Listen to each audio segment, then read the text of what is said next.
Wim Delvoye est un spécialiste de l'œuvre provocatrice qui bouscule nos valeurs conservatrices et fait grincer des dents. Il faut dire que le bonhomme est belge et qu'il a un certain sens de l'absurde. Avec sa série Marble Floor, réalisée entre 1993 et 1999, il nous présente des photographies de mosaïques en marbre rose. Mais à y regarder de plus près, le spectateur se rend compte que ce qu'il prenait pour un matériau noble se révèle être des morceaux géométriques de charcuterie, saucisson, jambon ou salami. Face à ces photographies, on est interloqué par la rencontre entre deux extrêmes, le patrimoine culturel et historique que nous évoquent ces sols de mosaïques d'une part, et la trivialité de la charcuterie d'autre part.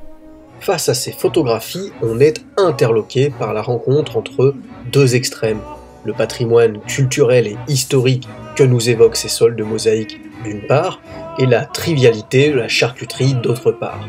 L'artiste fait donc volontairement se rencontrer des conceptions inconciliables du monde à travers ces sols de salami.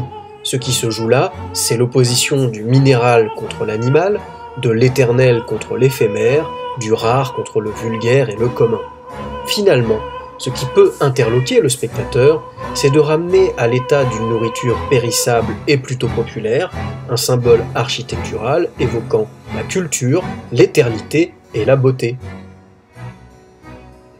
Restons dans le domaine des protéines avec l'artiste canadienne Jana Sterbak, qui signe une robe de toute beauté, en viande. Cette œuvre appétissante s'intitule assez ironiquement « Vanitas, robe de chair pour albinos anorexiques ». Loin de vouloir provoquer le spectateur choqué par ce gaspillage de bons steaks, la démarche de Jana Sterbak porte une réflexion sur la notion de vanité, cette idée selon laquelle tout finit par se flétrir et pourrir. Dans l'œuvre des Vanitas, le titre suggère que la référence est faite aux œuvres de la Renaissance, aux œuvres où le passage du temps était souligné par les peintures minutieuses des fruits, des fleurs et de la pourriture. Ces œuvres-là étaient censées de nous rappeler justement du fait que le temps passe et qu'il faut s'impliquer maintenant. S'inspirant des vanités de la Renaissance, cet habit de chair s'inscrit donc dans une certaine tradition de l'art occidental. On peut également y voir une évocation contemporaine de l'écorché, cette représentation scientifique du corps ouvert. On oublie alors qu'il s'agit de viande de bœuf, et le vêtement censé couvrir le corps se fait révélateur de notre viande humaine, celle qu'on ne mange pas, justement, celle qui est taboue, mais qu'on dévore pourtant des yeux avec désir. La robe de viande, exposée avec une photographie d'une jeune femme la portant, subit la course du temps, vieillit, se dessèche et se flétrit sous le regard des spectateurs, tout comme vieillira le corps de la jeune femme de la photographie.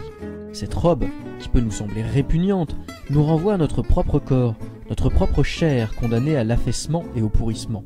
Mais pour conclure, n'oublions pas le trait d'humour contenu dans le titre, car cette robe de viande est censée habiller des albinos anorexiques, ces pauvres mannequins qui en manquent tellement, eux, de viande sur les os.